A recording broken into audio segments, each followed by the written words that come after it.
Olá, concurseiro! Espero que esteja muito bem. Iniciaremos a parte 2 do artigo 37 da Constituição Federal. Agora iremos falar sobre os incisos 6, 7 e 8. Eles tratam de coisas bem importantes para quem estuda para concurso: salário, jornada de trabalho e acúmulo de cargos. Então, vamos descomplicar isso juntos. Começando pelo inciso 6. Ele diz que a remuneração dos servidores públicos será fixada por lei e ninguém pode ganhar mais do que o salário do presidente da República, exceto cargos temporários autorizados por lei. Ou seja, o salário do servidor tem que estar previsto em lei e existe um teto constitucional. Isso garante igualdade e controle do gasto público. E cargos temporários, como especialistas convidados para projetos específicos, podem ter remuneração maior desde que a lei permita. Por exemplo, se você trabalha como técnico administrativo em um ministério, seu salário não pode ultrapassar o do presidente. Mas se você for contratado temporariamente para um projeto especial, a lei permite uma remuneração diferenciada. Agora vamos para o inciso 7, que fala da jornada de trabalho. A jornada dos servidores será fixada por lei, e o excesso só pode acontecer se previsto em lei. Ou seja, ninguém vai trabalhar mais do que a lei permite sem previsão legal. Exceções existem, como plantões ou serviços essenciais, mas tudo precisa estar regulamentado. E aí, percebe como isso protege tanto o servidor quanto a administração? Evita sobrecarga e garante que o trabalho seja remunerado corretamente. Agora chegamos ao inciso 8º, que trata de acúmulo de cargos, tema clássico de concurso. Ele diz que, regra geral, não se pode acumular cargos públicos, mas existem exceções: 2 cargos de professor, 1 cargo de professor mais outro técnico ou científico, 2 cargos técnicos ou científicos, desde que dê para conciliar os horários. Por exemplo, um professor pode trabalhar em 2 universidades públicas, contanto que consiga conciliar os horários. Mas não pode ser professor e assumir um cargo administrativo em outro órgão público. Isso não é permitido. Resumindo, inciso 6, salário definido por lei com teto do presidente. Inciso 7, jornada de trabalho regulamentada por lei, excesso só quando permitido. Inciso 8º, acúmulo de cargos proibido, com exceções específicas e compatibilidade de horários. Esses incisos equilibram direitos do servidor, organização da administração e controle do gasto público. Vamos dar continuidade aos estudos do artigo 37 da Constituição Federal? E agora eu quero conversar com você sobre os incisos 9 e 10, que são muito cobrados em concursos e, ao mesmo tempo, muito fáceis de entender quando a gente olha com calma. Primeiro vamos falar do inciso 9. Esse inciso trata da contratação por tempo determinado. A Constituição diz que a lei vai estabelecer os casos em que a administração pública pode contratar pessoas por tempo determinado para atender a uma necessidade temporária de excepcional interesse público. Aqui é importante você guardar uma ideia central. A regra geral no serviço público é o concurso. Sempre foi e continua sendo. O inciso 9 não acaba com o concurso, ele cria apenas uma exceção. E essa exceção só existe quando 3 requisitos aparecem juntos. Tem que ser uma situação temporária, tem que ser algo excepcional e tem que estar previsto em lei. Então pensa comigo, se a necessidade é permanente, como professores para uma rede pública que sempre precisa desses profissionais, não pode usar contratação temporária. Agora, se surge uma situação fora do comum, como uma epidemia, uma calamidade pública, um surto de dengue, um censo, um projeto específico com prazo para acabar, aí sim a contratação temporária é permitida. A banca gosta muito de confundir isso. Sempre que a contratação temporária for usada para substituir concurso em atividades permanentes, ela é inconstitucional. Guarda bem isso, porque cai direto em prova. Agora vamos para o inciso 10, que fala da remuneração dos servidores públicos. A Constituição é bem direta aqui. Ela diz que a remuneração dos servidores e o subsídio só podem ser fixados ou alterados por lei específica. O que isso significa na prática? Significa que servidor público não tem aumento por decreto, não tem aumento por portaria, não tem aumento por acordo informal. Qualquer aumento, reajuste ou alteração salarial precisa passar por uma lei específica. Imagina, por exemplo, que um prefeito queira aumentar o salário dos servidores municipais. Ele não pode simplesmente decidir isso sozinho. Ele precisa enviar um projeto de lei para a Câmara Municipal. Sem lei, o aumento é ilegal. Outro detalhe importante é que essa lei tem que ser específica. Não pode ser uma lei genérica, tratando de vários assuntos e escondendo um aumento salarial no meio do texto. A Constituição exige transparência justamente para evitar abusos com o dinheiro público. Então, resumindo de forma bem objetiva para você guardar, o inciso 9 permite contratação temporária, mas só em situações excepcionais, temporárias e previstas em lei. O inciso 10 determina que a remuneração dos servidores públicos só pode ser criada ou alterada por lei específica. Esses dois incisos mostram muito bem a lógica do artigo 37. A administração pública até pode ter flexibilidade em situações especiais, mas sempre respeitando a legalidade, o interesse público e o controle dos gastos. Se você entendeu bem esses dois pontos, já deu um passo enorme para acertar questões de concurso sobre o artigo 37.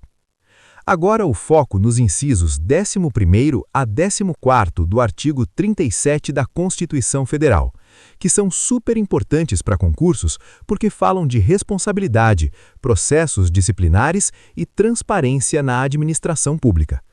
Vamos descomplicar isso juntos. Começando pelo inciso 11. A administração deve manter processo administrativo disciplinar para responsabilizar servidores que cometam infrações, garantindo direito de defesa. Ou seja, se um servidor público comete alguma irregularidade, a administração tem que abrir um processo formal, seguindo regras e garantindo que ele possa se defender. É o famoso princípio do devido processo legal dentro do serviço público. Imagina que um servidor atrasou a entrega de documentos importantes por negligência. Ele não pode ser punido de forma arbitrária. Primeiro, a administração abre um processo administrativo, analisa os fatos, ouve o servidor e só depois aplica uma punição, se for o caso. O inciso 12 trata da responsabilidade civil do servidor público. O servidor responde pelos atos que causarem danos a terceiros, salvo quando provar que agiu sem culpa ou dolo. Ou seja, se um servidor causar prejuízo a alguém, ele pode ser responsabilizado, mas se provar que não teve culpa ou intenção de prejudicar, não é punido. Por exemplo, se um servidor comete um erro técnico que danifica um equipamento público, ele pode ter que ressarcir o dano, mas se mostrar que seguiu todas as regras corretamente, não é responsabilizado. Agora vamos para o inciso 13, que fala de transparência e acesso à informação pública. Ele garante que qualquer pessoa pode solicitar informações sobre a administração pública, salvo quando a lei determina sigilo. Por exemplo, você pode pedir dados sobre gastos públicos, licitações ou contratos. Isso fortalece a transparência, a responsabilidade e o controle social. E por último, o inciso 14. Os atos administrativos devem ser públicos, transparentes e divulgados oficialmente. Ou seja, qualquer decisão, portaria, edital ou ato da administração deve ser publicado para que todos tenham conhecimento. Isso garante que a administração seja aberta, responsável e fiscalizável. Resumindo, inciso 11, processo administrativo disciplinar garante direito de defesa. Inciso 12, responsabilidade civil do servidor, salvo ausência de culpa ou dolo. Inciso 13, direito de acesso à informação pública. Inciso 14, atos administrativos devem ser públicos, divulgados e transparentes. Esses incisos reforçam os princípios de legalidade, moralidade, publicidade e responsabilidade dentro da administração pública. Agora, o assunto da vez são os incisos 15º a 17º do artigo 37 da Constituição Federal, que tratam de contratações temporárias e situações emergenciais na administração pública. Esses temas são bem cobrados em concursos, então é importante entender direitinho. Começando pelo inciso 15. A contratação de pessoal por tempo determinado só poderá ocorrer para atender à necessidade temporária de excepcional interesse público. Ou seja, a administração não pode contratar alguém sem concurso para qualquer função. Só é permitido quando houver uma necessidade temporária e realmente excepcional, como projetos específicos ou demandas de curto prazo. Por exemplo, se uma prefeitura precisa contratar profissionais para organizar um grande evento municipal que vai durar 2 meses, é permitido contratar temporariamente, porque é algo extraordinário e de curta duração. O inciso 16º complementa o anterior e fala sobre contratações temporárias em caso de calamidade pública. Ou seja, se houver uma enchente, pandemia ou outro desastre, a administração pode contratar pessoas por tempo determinado para atender à emergência. Por exemplo, durante uma enchente, a prefeitura pode contratar temporariamente médicos, engenheiros ou técnicos para prestar atendimento à população. Essas contratações são legais, emergenciais e limitadas ao tempo necessário para resolver a situação. E, por fim, o inciso 17º reforça a ideia de que todas essas contratações temporárias devem ser motivadas e justificadas, sempre respeitando a excepcionalidade e o interesse público. O que isso significa na prática? Que a administração não pode usar essa regra para substituir concursos ou nomear amigos. Tudo deve ser transparente, excepcional e por prazo determinado, com justificativa clara e oficial. Resumindo, inciso 15. Contratação temporária para necessidade excepcional de interesse público. Inciso 16º. Contratação temporária em situações de calamidade. Inciso 17º. Reforço da necessidade de motivação e excepcionalidade. Esses incisos equilibram flexibilidade administrativa com legalidade, garantindo que a administração possa agir em emergências sem violar princípios constitucionais. Finalizando com os incisos 18, 19, 20, 21 e 22 do artigo 37 da Constituição Federal. Começando pelo inciso 18.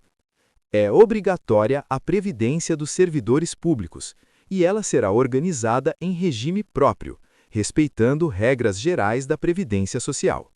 Ou seja, todo servidor público tem direito à aposentadoria, mas cada ente, União, Estado ou município tem seu regime próprio, respeitando as regras gerais da Previdência. Isso garante que a aposentadoria seja legal e equilibrada. Por exemplo, um servidor federal contribui para o regime próprio da União, enquanto um estadual contribui para o regime do Estado.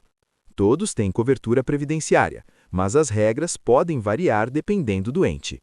O inciso 19º trata da estabilidade do servidor. O servidor só adquire estabilidade após 3 anos de efetivo exercício, mediante avaliação de desempenho e exames previstos em lei. Então, lembre-se, o servidor não é estável de cara. Somente depois de 3 anos de experiência e com avaliação positiva, ele ganha proteção contra demissão arbitrária. Por exemplo, um servidor concursado passa por um período de experiência.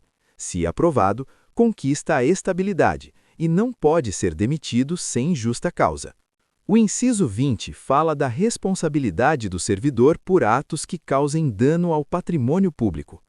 O servidor deve responder por danos causados à administração, exceto se provar que agiu sem culpa ou dolo. Ou seja, se ele causar prejuízo, pode ter que ressarcir, mas se provar que agiu corretamente e sem intenção de prejudicar, não será punido. Por exemplo, se um servidor danifica um equipamento sem negligência, apenas por erro técnico, ele não é responsabilizado, desde que demonstre que seguiu as regras. O inciso 21 trata da transparência e justificativa de atos que afetem o patrimônio público. Os atos que resultarem em despesas ou comprometerem o patrimônio público devem ser claros, documentados e passíveis de fiscalização. Por exemplo, se a prefeitura compra um veículo, essa compra deve ser publicada e justificada, para que qualquer cidadão possa conferir. E, por último, o inciso 22 reforça que o servidor não pode usar cargo ou função para obter vantagens pessoais indevidas. Ou seja, nenhum servidor pode se beneficiar pessoalmente de sua posição. Isso reforça os princípios de impessoalidade e moralidade administrativa. Resumindo, inciso 18, previdência obrigatória. Inciso 19, estabilidade após 3 anos e avaliação. Inciso 20, responsabilidade por danos, salvo ausência de culpa. Inciso 21, transparência e justificativa em atos que afetem patrimônio público. Inciso 22, proibição de vantagens pessoais indevidas. Esses incisos reforçam direitos, deveres e ética no serviço público, protegendo o patrimônio e garantindo responsabilidade. Aqui terminamos a parte 2 e mais um bloco finalizado. Até o próximo!